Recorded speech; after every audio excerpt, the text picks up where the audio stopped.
When the Louisiana Department of Environmental Quality does an inspection of an industrial facility, what they find as far as violations are usually documented first in a warning letter, and then in some type of compliance order. And then after a period of time, the two entities, the Department of Environmental Quality and the industry, start negotiating, and when they come to an agreement on the negotiations, they issue a settlement agreement. So what we're going to look at is a settlement agreement between the Department of Environmental Quality and a facility that manufactures styrene.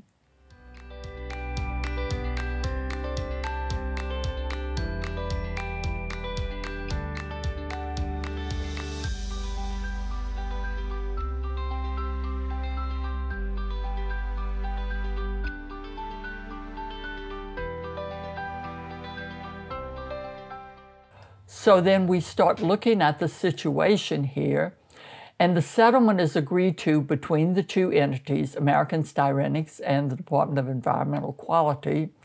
And the respondent is a limited liability company. So you can read down and see that on April the 6th of 2015, so it has taken 5 years to resolve this violation into a settlement.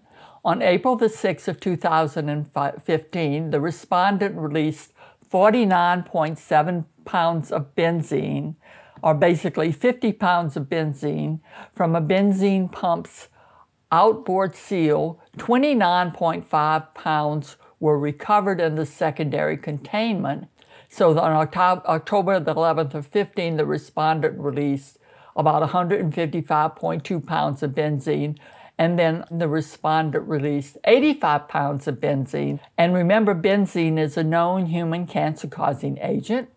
On another date, October 31st of 16, the respondent released 20 pounds of benzene. And then so it says the respondent denied it committed any violations or that it is liable for any fines, forfeitures, or penalties.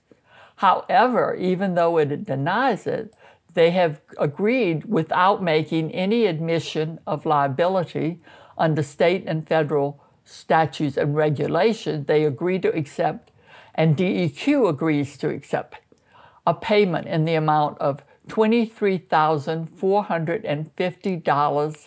So this shows you, just at the beginning, how many violations over how many dates this one facility released benzene, and in the last one, a whole host of other chemicals. And remember, benzene is a known human cancer-causing agent, and they were all released into the air that had the potential to move off the industrial facility site and into the area where the communities live.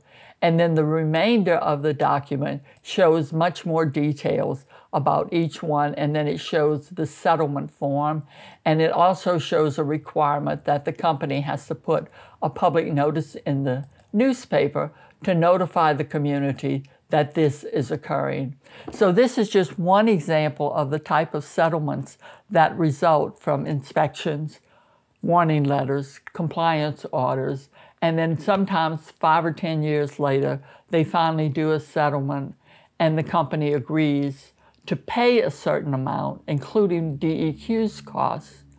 However, they deny that they were responsible for any of the violations. So if you have a particular facility you're interested in, you might want to look on electronic data management system under their agency interest number and see the inspections, see the warning letters, see the compliance orders, and see the settlements that they have agreed to pay.